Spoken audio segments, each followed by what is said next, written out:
এবং পাশাপাশি আমাদের গার্ডিয়ানরা যেহেতু তার ফ্রন্ট পেজ মোড়ক বলেন আর যেটাই বলেন, অনেকের পড়ারও ক্ষমতা নেই, কিন্তু আমাদের সন্তানদের কিন্তু পড়ার ক্ষমতা আছে, সে কিন্তু পড়তে পারবে।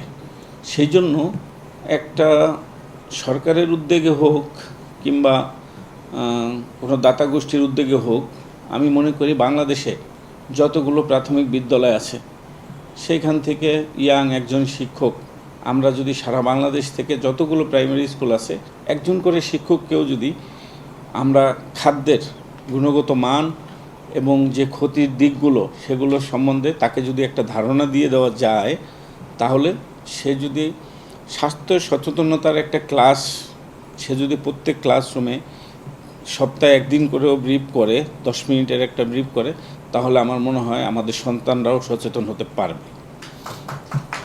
কারণ এইখানে আবার যে সন্তানটা এটা সচেতন হলো, তার যদি একটা ছোট বোন থাকে 4 বছর 5 বছরের, সে কিন্তু দেখবেন তার হাতে আর চিপসটা তুলে দিবে না, সে কিন্তু তখন চিপসটা তুলে দেবে না। যেটা আমার বাবা মারা পারবে না, সেটা কিন্তু সন্তানরা পারবে।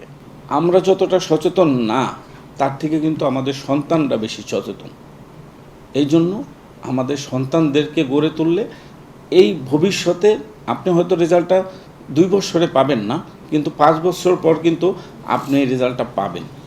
তখন কিন্তু যারা এই পণ্য উৎপাদন করে, তখন কিন্তু তারা সচেতন এবং তাদের প্রোডাক্ট সম্বন্ধে তারা যেই আজকে ফ্রন্ট প্যাক নিয়ে কথা হচ্ছে, সেই কথাটা কিন্তু তারা আপনাদেরকে মানে তারা নিজেরাই মানতে বাধ্য হবে।